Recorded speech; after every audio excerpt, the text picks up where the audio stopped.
हाल ही में उत्तरकाशी के धराली में, पौड़ी के पौंछी समेत कई गांवों में आई आपदा में अपने प्रियजनों को खोने वाले सभी परिवारों के प्रति अपनी गहरी संवेदना व्यक्त करता हूं और भगवान से प्रार्थना करता हूं कि जिनको ये असमय कष्ट, एक बड़ा आघात उनके प्रियजनों का जाने का उनको लगा है, भगवान ऐसे समय में उनको शक्ति प्रदान करे और जो हमारे बीच में नहीं रहे वो उन सभी को भगवान अपने श्री चरणों में स्थान दे।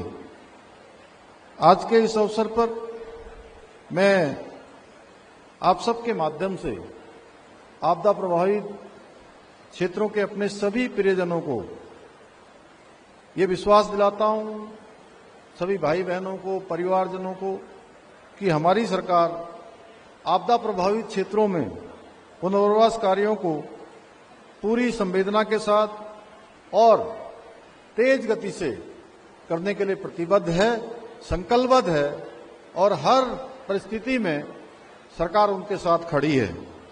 मैं राज्य के 13 जनपदों में आदर्श संस्कृत ग्रामों के शुभारंभ अवसर पर आयोजित अन्य जो हमारे संतजन हैं, विद्वतजन हैं, आचार्यगण हैं, उन सब का भी आज के इस कार्यक्रम में स्वागत करता हूं और आप सभी को विश्व संस्कृत दिवस की हार्दिक बधाई देता हूं, शुभकामनाएं देता हूं। अच्छा होता कि जैसे हमारे शुरुआत में जो हमारे संचालन करने वाले महोदय जिस प्रकार से बोल रहे थे कि मैं भी आज आप सबके बीच में संस्कृत भाषा में अपनी बात रख पाता, पर यह संभव नहीं हो रहा है, पर भविष्य में मैं इस ओर अवश्य प्रयास करूंगा कि संस्कृत में मैं भी अपनी बात रखूं। भाइयों बहनों, मुझे प्रसन्नता है कि आज हम उत्तराखंड के प्रत्येक जनपद में आदर्श संस्कृत ग्राम की स्थापना कर देववाणी को, जिसके बारे में मेरे से पहले बोलने वाले सारे वक्ताओं ने अपने विचार रखे, इस देववाणी संस्कृत को जन जन तक पहुंचाने के आदरणीय प्रधानमंत्री जी के स्वप्न को साकार करने की दिशा में एक महत्वपूर्ण कदम आज देवभूमि उत्तराखंड में उठा रहे हैं। आज का ये ऐतिहासिक अवसर न केवल राज्य के सांस्कृतिक पुनर्जागरण की दिशा में स्वर्णाक्षरों में अंकित होगा, बल्कि संपूर्ण भारतवर्ष में देववाणी संस्कृत के वैभव को पुनर्स्थापित करने की दिशा में भी एक मील का पत्थर साबित होगा। यह हम सभी के लिए गर्व का विषय है कि आज हमें इस अनुपम पहल के माध्यम से देववाणी संस्कृत के संरक्षण एवं संवर्धन की दिशा में अग्रणी राज्य बनने की ये गौरव हम सबको प्राप्त हो रहा है। भाइयों बहनों, संस्कृत भाषा अन्य भाषाओं की भांति केवल अभिव्यक्ति का साधन मात्र नहीं है, बल्कि हमारी ज्ञान, संस्कृति, परंपरा और विज्ञान का मूल आधार है। और संस्कृत जहां वैज्ञानिक भाषा है और विशेष बात है कि संस्कृत में विज्ञान भी है, आधुनिक विज्ञान के कई सिद्धांत संस्कृत ग्रंथों से लिए गए हैं। इसलिए हम भविष्य में भी ये प्रयास करेंगे कि संस्कृत को भाषा संस्कृत के रूप में विकसित करने के साथ ही संस्कृत में, विज्ञान में उत्तराखंड में इस पर शोध का कार्य भी प्रारंभ कराया जाए। भाइयों बहनों, संस्कृत भाषा के आधार पर ही प्राचीन मानव सभ्यताओं का विकास संभव हो सका है।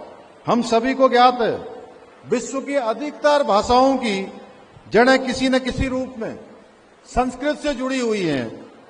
सनातन संस्कृति के इतिहास और वैदिक काल को देखें तो समस्त वेदों में, पुराणों में और उपनिषदों में की जो रचना है वो संस्कृत के द्वारा की गई है। संस्कृत भाषा अनादि और अनंत है और माना जाता है कि संस्कृत का आविष्कार देवताओं ने किया था, इसीलिए इसे देववाणी भी कहा जाता है। और इस श्लोक में संस्कृत की भाषा के बारे में ठीक लिखा गया है, भाषासु मुख्या मधुरा दिव्या गिर्वाण भारती तस्याम हिम काव्यम मधुरम तस्मादपि सुभाषितम। अर्थात सभी भाषाओं में संस्कृत सर्वोपरि मधुर और दिव्य है। इसका काव्य और भी मधुर है और उसके काव्य में से अधिक मधुर इसके सुभाषित वचन है। संस्कृत की व्यापकता का प्रमाण इस बात से भी लगाया जा सकता है कि आयुर्वेद से लेकर योग, दर्शन से लेकर गणित तक, साहित्य से लेकर विज्ञान तक और खगोल शास्त्र से लेकर शल्य चिकित्सा तक प्रत्येक क्षेत्र में प्राचीन ग्रंथ संस्कृत भाषा में रचे गए हैं। सम्राट चंद्रगुप्त विक्रमादित्य के समय तक संस्कृत आम बोलचाल की भाषा हुआ करती थी, परंतु कई सदियों तक विदेशी आक्रांताओं के शासन होने का एक बहुत बड़ा दुष्परिणाम इस रूप में भी हमको देखने को मिला कि हम अपनी मूल भाषा संस्कृत से धीरे धीरे दूर होते चले गए। स्वतंत्रता प्राप्ति के बाद कई दशकों तक देश की सत्ता पर ऐसे दलों का प्रभाव रहा, ऐसी सरकारें रहीं जिन्होंने वोट बैंक की राजनीति के चलते हमारे सनातन मूल्यों और संस्कृत को कमजोर किया तथा संस्कृत को बढ़ावा देने की दिशा में कोई भी ठोस प्रयास नहीं किया है। परंतु आज आदरणीय प्रधानमंत्री श्री नरेंद्र मोदी जी के दूरदर्शी नेतृत्व में भारत की समृद्ध सांस्कृतिक विरासत को संरक्षण और संवर्धन हेतु प्रतिबद्धता के साथ निरंतर कार्य हो रहा है। आज संस्कृत भाषा के प्रचार प्रसार के लिए अनेक योजनाएं संचालित की जा रही हैं। नई शिक्षा नीति में संस्कृत को आधुनिक और व्यावहारिक भाषा के रूप में स्थापित करने के विशेष प्रयास किए गए हैं। आज संस्कृत विश्वविद्यालयों को आधुनिक संसाधनों से सुसज्जित किया जा रहा है। इतना ही नहीं, जहां एक और संस्कृत साहित्य को ऑनलाइन प्लेटफॉर्म पर उपलब्ध कराया जा रहा है, वहीं ई संस्कृत शिक्षण प्लेटफॉर्म एवं संस्कृत एक्स विकसित करने पर विशेष बल दिया जा रहा है। इसके साथ ही अभी हाल ही में केंद्र सरकार ने एक महत्वपूर्ण पहल के तहत लोकसभा की कार्रवाई का अनुवाद संस्कृत भाषा में भी किए जाने की शुरुआत की है। भाइयों बहनों, हमारी देवभूमि उत्तराखंड सदियों से देववाणी संस्कृत के अध्ययन और शोध का केंद्र रही है। अभी हमारे विधायक जी कह रहे थे, ऋषियों की भूमि है, मनीषियों की भूमि है, तपस्वियों की भूमि है, विद्वानों की भूमि है। निश्चित रूप से सही में आदि शंकराचार्य से लेकर अनेक ऋषि मुनियों ने इस भूमि पर तपस्या की और संस्कृत ग्रंथों की रचना की। आज जब हम आधुनिकता की ओर बढ़ रहे हैं, ऐसे समय में हमारी सरकार का प्रयास है कि देववाणी संस्कृत की पवित्र ज्योति को उत्तराखंड में आने वाले समय में और तेज गति से प्रज्वलित किया जाए। इसी को ध्यान में रखते हुए आज हमने राज्य के सभी जनपदों में आदर्श संस्कृत ग्रामों की स्थापना की है। इन ग्रामों में लोग अपने दैनिक जीवन में संस्कृत का प्रयोग करेंगे, जिससे देववाणी पुनः हमारे जीवन में बोलचाल और व्यवहार और संवाद का हिस्सा बन सकेगी। यह हम सभी के लिए गौरव का विषय है कि उत्तराखंड में संस्कृत को द्वितीय राजभाषा का दर्जा प्रदान किया गया है। हमारी सरकार प्रदेश में जहां एक और संस्कृत शिक्षा को बढ़ावा देने के लिए विशेष छात्रवृत्ति प्रदान कर रही है, वहीं संस्कृत भाषा में उत्कृष्ट प्रदर्शन करने वाले विद्यार्थियों को संस्कृत छात्र प्रतिभा सम्मान योजना से सम्मानित भी कर रही है। इतना ही नहीं, संस्कृत के प्रचार प्रसार के लिए उत्तराखंड संस्कृत अकादमी हरिद्वार के माध्यम से अखिल भारतीय शोध सम्मेलन, अखिल भारतीय ज्योतिष सम्मेलन, अखिल भारतीय वेद सम्मेलन, अखिल भारतीय संस्कृत कवि सम्मेलन, संस्कृत शिक्षक कौशल विकास कार्यशाला और संस्कृत छात्र प्रतियोगिता जैसे विभिन्न कार्यक्रम आयोजित किए जा रहे हैं। हम संस्कृत विद्यार्थियों के लिए सरकारी सहायता, शोध कार्यों में सहयोग एवं रोजगार के अवसर सुनिश्चित कर रहे हैं, इसे नई पीढ़ी में लोकप्रिय बनाने का भी प्रयास कर रहे हैं। भाइयों बहनों, हमने राज्य में अनेक ऐतिहासिक निर्णय भी लिए हैं जिन्हें पूर्व की सरकारों ने अपने राजनीतिक स्वार्थ दिया था, जहां हमने देश में सबसे पहले समान नागरिक संहिता का कानून लागू करने का ऐतिहासिक कार्य किया है। वहीं देश का सबसे प्रभावी नकल कानून हमने लागू किया है, जिसका परिणाम उत्तराखंड में पिछले 3.5-4 वर्षों में 24,000 से अधिक युवाओं ने सरकारी नौकरियां प्राप्त करने में सफलता हासिल की है। इतना ही नहीं, हमारी सरकार उत्तराखंड के सांस्कृतिक मूल्यों और डेमोक्रेसी को संरक्षित रखने के लिए भी पूरी तरह से संकल्पबद्ध होकर काम कर रही है।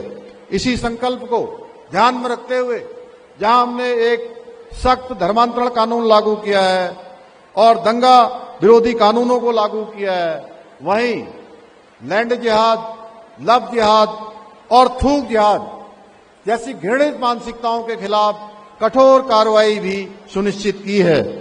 हमने प्रदेश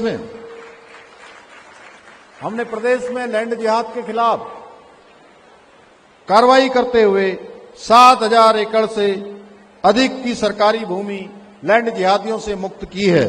इसके साथ ही 250 अवैध रूप से चलने वाले मदरसों को सील करने के साथ ही 500 से अधिक अवैध संरचनाओं को भी हटाया है।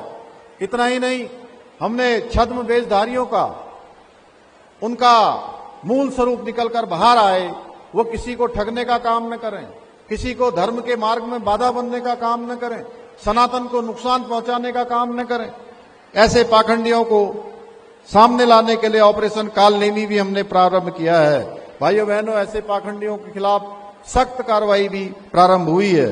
भाइयों बहनों, उत्तराखंड की पावन धरा, जहां वेदों की ऋचाएं गूंजी हैं, जहां ऋषियों और मनुष्यों ने तपस्या कर ज्ञान की गंगा प्रवाहित की है, उस पवित्र भूमि पर हमारी गौरवशाली सांस्कृतिक परंपराओं को समृद्ध करना हम सभी का कर्तव्य है। इसी को ध्यान में रखते हुए हम भविष्य में इन आदर्श संस्कृत ग्रामों में संस्कृत भवनों के निर्माण के साथ साथ राजकीय प्राथमिक संस्कृत विद्यालयों की स्थापना भी करेंगे। भाइयों बहनों, हमारी सरकार देववाणी संस्कृत के गौरव को पुनर्स्थापित करने हेतु अपने विकल्प रहित संकल्प के साथ इसी प्रकार काम करती रहेगी। परंतु हमारा ये संकल्प तभी पूर्ण हो पाएगा जब संस्कृत भाषा केवल पूजा पाठ तक सीमित न रहकर आम जनजीवन की बोलचाल और व्यवहार की भाषा बने। इस कार्य में माता पिता और गुरु, इन तीनों लोगों को विशेष प्रयास करने होंगे, तभी हमारी आने वाली पीढ़ी संस्कृत भाषा के महत्व को समझ सकेगी। मुझे पूरा विश्वास है कि ये सभी आदर्श संस्कृत ग्राम हमारे इस संकल्प को सिद्ध करने में महत्वपूर्ण कदम निभाएंगे, आने वाली पीढ़ियों को अपनी संस्कृति से जुड़े रहने तथा देववाणी संस्कृत को आगे बढ़ाने के लिए प्रेरित करेंगे। भाइयों बहनों, आज हम डोईवाला विधानसभा में और माननीय विधायक जी ने मुझे कहा है, यहाँ महादेव खाला से भोगपुर क्षेत्र, दावड़ा आदि में बरसात में भारी नुकसान होता है और आपके अनुरोध पर सरकार ने 9 करोड़ रुपए की धनराशि आपदा से स्वीकृत की थी, परंतु वहां सुरक्षा दीवार नहीं है, कुछ कृषि भूमि आ रही है और इसके कुछ नियमों के प्रावधान हैं, लेकिन हम इसका रास्ता निकालेंगे। मैं विभाग को कहूंगा कि इसका रास्ता निकाल के सुरक्षा मानकों के अनुरूप मुआवजा देकर कोई भी जो है सुरक्षा दीवार का निर्माण किया जा सके, जिससे कि यहाँ लोगों को जो है सुरक्षा हो, उनकी जमीन, फसलों इत्यादि का नुकसान होने से बचाया जा सके।